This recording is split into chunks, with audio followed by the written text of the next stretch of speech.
नमस्ते, हीअ आकाशवाणी आहे।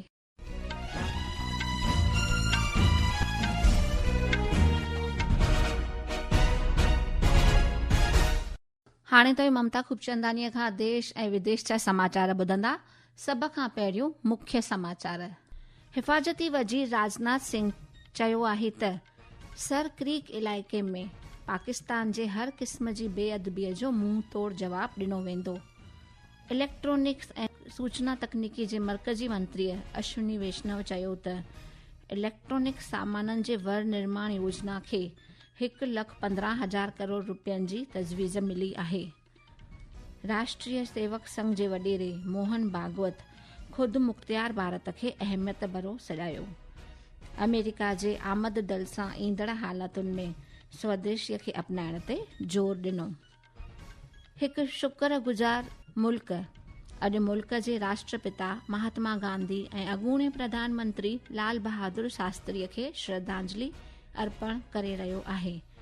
प्रधानमंत्री नरेंद्र मोदी अॼु राष्ट्रीय स्वयं सेवक संघ RSS जा मुल्क लाइ समर्पित ख़िदमतुनि जा 100 साल पूरा करण लाइ तारीफ़ कई ऐं बुराईअ ते भलाईअ जी जीत जी निशानी दशहरे जो त्योहार मुल्क भर में मल्हायो पियो वञे। हाणे समाचार तफ़सीलवार ॿुधंदा। हिफ़ाज़ती वज़ीर राजनाथ सिंह अॼु चिताब ॾिनो आहे त सर क्रीक वारे इलाइक़े में पाकिस्तान जे हर क़िस्म जी बेअदमीअ जो फ़ैसिलाक जवाब ॾिनो वेंदो, जेको तवारीख़ी ऐं भूगोल ॿिन्ही खे तब्दील करे वेंदो। श्री सिंह भुज में दशहरे जे मौक़े ते मुंतज़िम कयल फ़ौजुनि जी क़ाबिलियत जे अभ्यास में शिरकत कई। हिफ़ाज़ती मंत्रीअ हथियार पूजन समारोह में भी शिरकत कई। हिफ़ाज़ती मंत्रीअ चयो त धर्म जी हिफ़ाज़त लाइ सिर्फ़ संकल्प ही काफ़ी न आहे। पूरी दुनिया ने इस बात का अनुभव किया है और शस्त्र पूजा इस बात का प्रतीक है कि भारत सिर्फ शस्त्र की पूजा नहीं करता है, बल्कि समय आने पर शस्त्रों का इस्तेमाल करना भी जानता है। आप हमारे देवी देवताओं की प्रतिमाओं को ध्यान से देखिए, उनके एक हाथ में शास्त्र है तो दूसरे हाथ में शस्त्र है। इलेक्ट्रॉनिक्स ऐं सूचना तकनीकीअ जे मर्कज़ी मंत्रीअ अश्विनी वैष्णव चयो त सरकार खे इलेक्ट्रॉनिक सामाननि जे निर्माण लाइ 1,15,000 करोड़ ऐं 351 करोड़नि जी लागत जी सीड़प जी तजवीज़ मिली आहे। नईं दिल्लीअ में अख़बार नवीसनि सां ॻाल्हाईंदे श्री वैष्णव चयो त योजना जे तहत दरख़्वास्तुनि जी तारीख़ काल्ह पूरी थी। योजना जे तहत मिलियल दरख़्वास्तुनि जो तादाद तवारीख़ी आहे। हुन चयो त गुज़िरियल 11 सालनि में ठहियल विश्वास हाणे सीड़प, रोज़गार पैदा करण ऐं पैदावार में तब्दील थी रहियो आहे।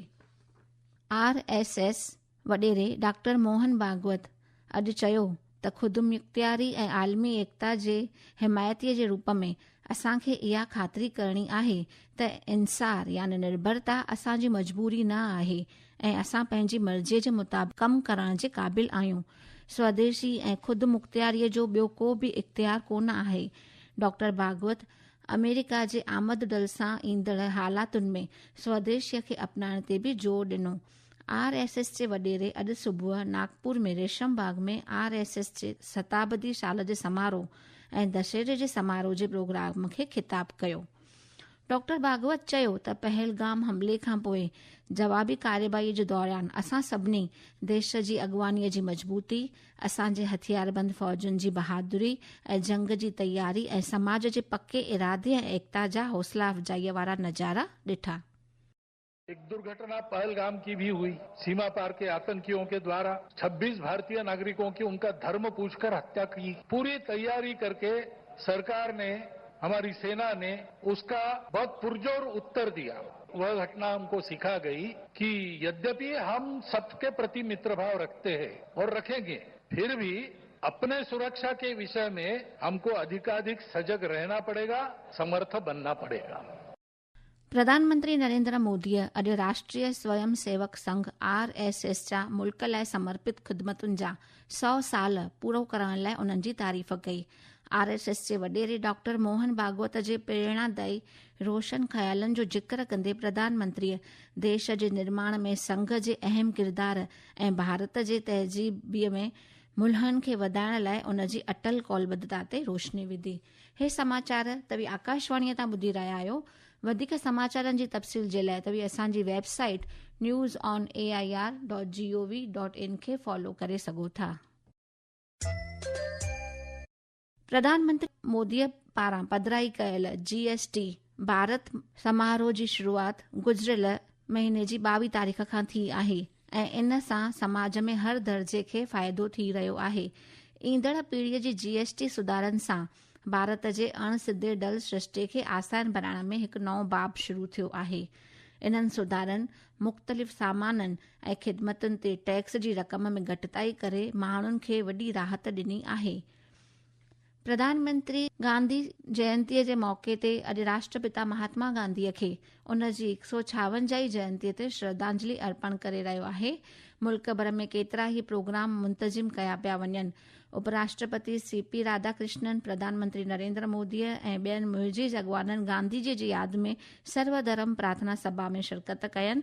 हुननि राष्ट्रपिता खे गुलहार अर्पण कया।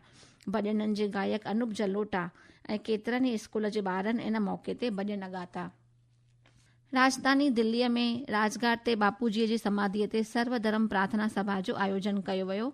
राष्ट्रपति द्रौपदी मुर्मूअ, उपराष्ट्रपति CP राधाकृष्णन, प्रधानमंत्री नरेंद्र मोदीअ, लोकसभा अध्यक्ष ओम बिरला, रिहाइश ऐं शहरी मामलनि जे मंत्री मनोहर लाल अॼु सुबुह जो महात्मा गांधी जी समाधीअ ते गुलहार अर्पण कया। मुल्क भर में भारतीय सिफारतखाननि अॼु महात्मा गांधीअ जी 156 जयंतीअ मौक़े ते हुन खे श्रद्धांजलि अर्पण कई। भारतीय सिफारतखाने शांती ऐं अहिंसा जे लाइ हुन जे आलमी संदेश जो फैलाव करे रहियो आहे। गृह मंत्री अमित शाह महात्मा गांधी जी जयंतीअ मौक़े ते नईं दिल्लीअ जे खादी ग्रामोद्योग भवन में GST बचत समारोह जे तहत खादी ऐं ग्राम उद्योगनि जे सामाननि ते देशव्यापी छूट जी शुरूआति कई। इन मौक़े ते श्री शाह देशवासियुनि खे अपील कई त हू खादीअ जो इस्तेमालु वधाइनि ऐं स्वदेशीअ खे अपनाइण जी मुहिम खे ओॾ ॾियनि। अॼु अॻूणे प्रधानमंत्री लाल बहादुर शास्त्रीअ जी 121वीं जयंती आहे। प्रधानमंत्री Narendra Modi social media post में चयो त लाल बहादुर शास्त्री हिकु गैर मामूली राजनेता हो जंहिंजी निष्ठा, निमाणेपन ऐं पकनि इरादनि ललकारनि वारे वक़्त में बि मुल्क खे मज़बूत बणायो। विजयादशमी यानी दशहरो जो त्योहार अॼु आस्था ऐं उल्लास सां मल्हायो पियो वञे। इहो ॾींहुं नवरात्रि अनुष्ठान ऐं दुर्गा पूजा जे पुॼाणीअ तोड़े बुराईअ ते भलाईअ जी जीत जो प्रतीक आहे। राष्ट्रपति द्रौपदी मुर्मू ऐं प्रधानमंत्री नरेंद्र मोदीअ विजयादशमी जे मौक़े ते मुल्कवासियुनि खे नेक तमन्नाऊं ॾिनियूं आहिनि। राष्ट्रपति द्रौपदी मुर्मू अॼु दिल्लीअ जे माधवदास पार्क में दशहरा उत्सव में शामिल थींदी। प्रधानमंत्री नरेंद्र मोदीअ जो बि ओभरी दिल्ली जे पटपणगंज में रिवायती तौर ते रावण दहन में आयोजन जो शिरकत करण जो कार्यक्रम आहे। पद्म विभूषण सां नवाजियल बनारस घराने जे नामियारे शास्त्रीय गायक पंडित छन्नूलाल मिश्र जो अॼु चालाणो थियो आहे। राष्ट्रपति द्रौपदी मुर्मू ऐं प्रधानमंत्री नरेंद्र मोदीअ शास्त्रीय गायक पंडित छन्नूलाल मिश्र जे चालाणे ते गहरे दुख जो इज़हार कयो आहे। मुख्य समाचार हिकु भेरो ॿीहर ॿुधंदा। हिफ़ाज़ती वज़ीर राजनाथ सिंह चयो आहे त सर क्रीक इलाइक़े में पाकिस्तान जे हर क़िस्म जी बेअदबीअ जो मुंहुं तोड़ जवाबु ॾिनो वेंदो। इलेक्ट्रॉनिक्स ऐं सूचना तकनीकी जे मर्कज़ी मंत्री अश्विनी वैष्णव चयो त इलेक्ट्रॉनिक सामाननि ते वर निर्माण योजना खे 1,15,000 करोड़ रुपयनि जी तजवीज़ मिली आहे। राष्ट्रीय स्वयं सेवक संघ जे वॾेरे मोहन भागवत ख़ुदि मुख़्तियार भारत खे अहमियत भरियो सॾायो। अमेरिका जे आमद दल सां ईंदड़ हालातुनि में स्वदेश खे अपनाइण जो ज़ोर ॾिनो। हिकु शुक्रगुज़ार मुल्क अॼु मुल्क जे राष्ट्रपिता महात्मा गांधी ऐं अॻूणे प्रधानमंत्री लाल बहादुर शास्त्रीअ खे श्रद्धांजलि अर्पण करे रहियो आहे। सिंधी समाचारनि जो इहो अंक हिते समाप्त थियो। मूंखे ॾींदा इजाज़त।